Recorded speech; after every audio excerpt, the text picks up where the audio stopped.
La vie n'est pas ce qu'on vous a raconté. Ce n'est pas une histoire où celui qui travaille le plus gagne.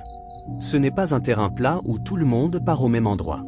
Et si personne ne vous l'a dit avant aujourd'hui, c'est que ceux qui connaissent les vraies règles ont tout intérêt à ce que vous continuez à ignorer. Écoutez-moi bien. Je ne suis pas là pour vous réconforter. Je suis là pour vous montrer comment les choses fonctionnent vraiment. Depuis que vous êtes enfant, on vous a construit. Pas éduqué, construit. On vous a dit soyez sage, soyez humble, ne prenez pas trop de place. On vous a appris à baisser la tête avant même d'avoir quelque chose à défendre. On vous a donné des modèles de gens qui ont tout sacrifié et qui ont fini par être récompensés. Des histoires belles et propres qui vous ont appris à vous identifier à celui qui attend, jamais à celui qui décide. Mais la vie ne récompense pas le plus patient. Elle récompense celui qui a compris comment elle fonctionne vraiment. Votre école n'était pas un endroit pour apprendre à penser. C'était un endroit pour apprendre à obéir. Elle vous a appris à mémoriser, pas à questionner. À respecter les délais, pas à choisir votre direction. À avoir peur de vous tromper, pas à utiliser vos erreurs pour avancer. Pendant que vous vous battiez pour avoir de bonnes notes, d'autres apprenaient quelque chose de bien plus utile. Comment lire les gens, comment créer de la valeur là où personne ne regardait, comment faire travailler un système à leur place. Eux grandissaient en comprenant que la vie se joue sur la perception, la stratégie et le positionnement. Vous grandissiez en croyant que la vie récompense l'effort, la sincérité et la patience. Et aujourd'hui vous ne comprenez pas pourquoi vous vous épuisez et restez au même endroit pendant qu'eux avancent en semblant faire moins. Ce n'est pas de la chance. C'est une différence de compréhension. La vie obéit à 3 forces que personne ne vous a jamais expliquées. La première, c'est l'intérêt. Pas au sens négatif du terme, au sens réel. Chaque relation, chaque décision, chaque engagement humain est traversé par cette question silencieuse. Qu'est-ce que j'y gagne? Pas forcément de l'argent. Parfois de la sécurité, de la reconnaissance, de l'appartenance. Mais toujours quelque chose. On vous a appris que penser à vous en premier, c'est de l'égoïsme. Pendant ce temps, ceux qui avancent se sont accordés la permission de se mettre en premier sans s'en excuser. Ce n'est pas de la malveillance, c'est de la clarté. La deuxième force, c'est la peur. Les gens ne restent pas dans des situations qui les détruisent par manque d'options.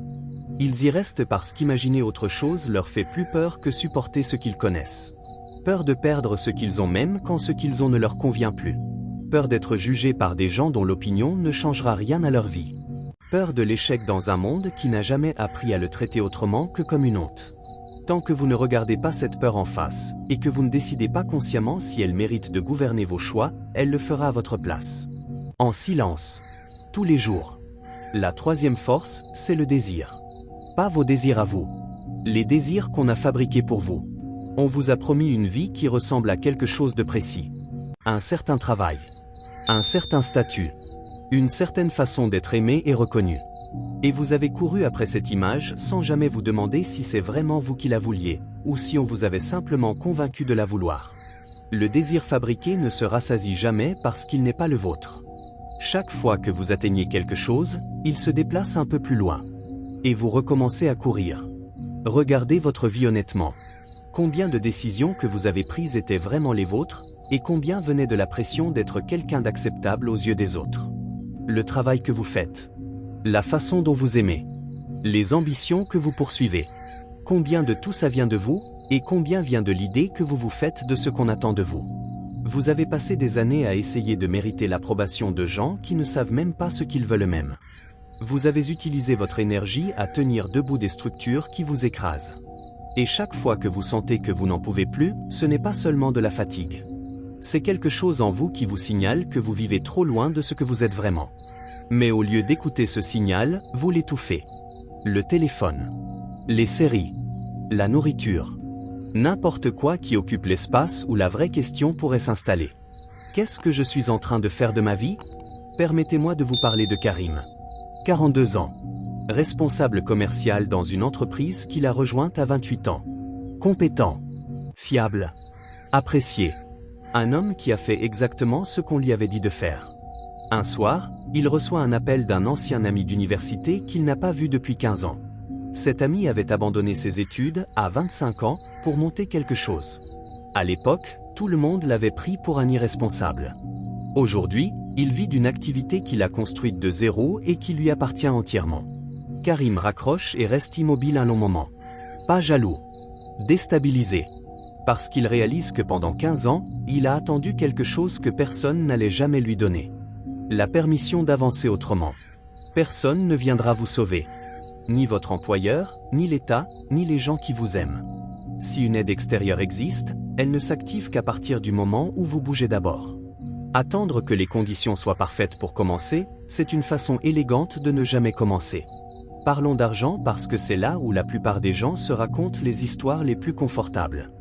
L'argent n'est pas tout, mais dans ce monde sans lui, vous perdez quelque chose de très précis.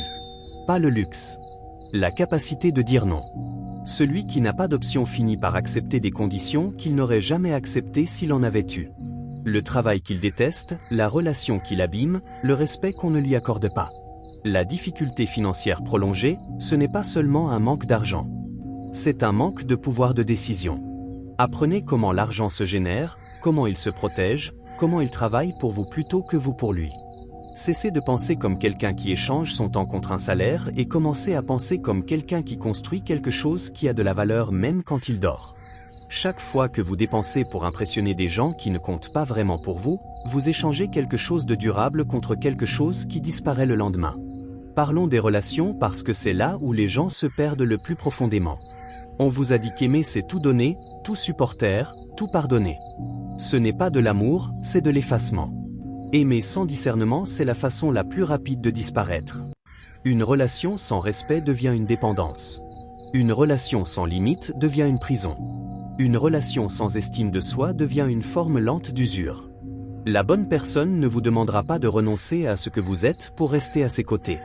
Si pour maintenir quelqu'un dans votre vie, vous devez devenir quelqu'un d'autre, vous n'êtes pas dans une relation. Vous êtes dans un arrangement où vous payez trop cher pour quelque chose qui ne vous appartient pas vraiment. Parlons du temps parce que c'est la seule chose qu'on ne vous rendra jamais. On vous a laissé croire que vous en aviez beaucoup, ce n'est pas vrai.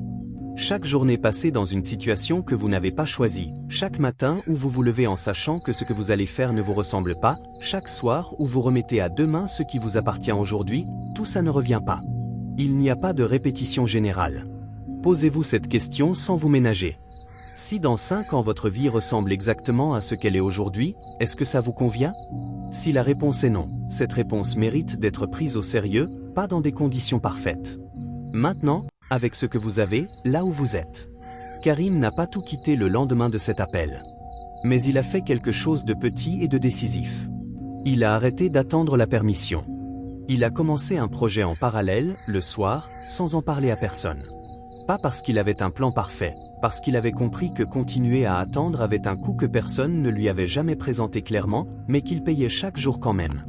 Il y a une vérité que vous devez accepter si vous voulez avancer, sans vous épuiser à blâmer le monde. Tout ce que vous continuez à tolérer vous appartient en partie. Pas ce qui vous est arrivé quand vous n'aviez pas le choix, mais ce que vous permettez aujourd'hui, en ayant le choix, par habitude ou par peur. Le jour où vous décidez d'arrêter de vous raconter que c'est la faute des autres et de commencer à construire avec ce que vous avez, quelque chose se déplace. Ce n'est pas magique. C'est une question de direction. Vous arrêtez de dépenser votre énergie à expliquer pourquoi vous n'avancez pas et vous commencez à l'utiliser pour avancer. Des choses difficiles vous arriveront. On vous trahira. Vous perdrez des gens que vous aimiez. Vous échouerez sur des choses qui comptaient, pour vous. Vous avez 2 façons de porter ça. Soit vous en faites la preuve que la vie est contre vous, soit vous en faites le matériau avec lequel vous construisez quelque chose de plus solide. La vie ne regarde pas vos raisons. Elle regarde ce que vous faites malgré elle. Il y a une dernière chose dont nous devons parler. La solitude de celui qui commence à voir les choses différemment. Parce que quand vous changez, votre entourage ne change pas en même temps. Certaines personnes autour de vous seront mal à l'aise avec vos nouvelles décisions. Pas parce qu'elles vous veulent du mal, parce que votre mouvement leur rappelle leur propre immobilité. Vous serez parfois jugé, parfois incompris, parfois seul dans vos choix. C'est le prix à payer. Et ce prix est infiniment moins élevé que celui de rester immobile toute une vie pour ne pas déranger. Ce que nous construisons ici ensemble, ce n'est pas une promesse de transformation. C'est une façon différente de regarder ce qui se passe autour de vous et en vous. Voir les mécanismes. Comprendre les forces qui décident à votre place quand vous ne décidez pas. Et choisir, en le sachant, comment vous voulez avancer dans un jeu qui n'a jamais été conçu pour vous favoriser. Le jeu est truqué. Ça ne changera pas. Mais il y a une différence immense entre jouer sans le savoir et jouer en le sachant. Dans le premier cas, le jeu vous utilise. Dans le second, c'est vous qui l'utilisez. Si cette réflexion vous a accompagné jusqu'ici, abonnez-vous à cette chaîne. Nous continuons ces conversations régulièrement, sans raccourcis et sans fausses promesses. À très bientôt. Et si vous ne deviez retenir qu'une seule chose de ces minutes, vous n'étiez pas en retard. Vous jouiez simplement sans connaître les règles. Maintenant, vous les connaissez.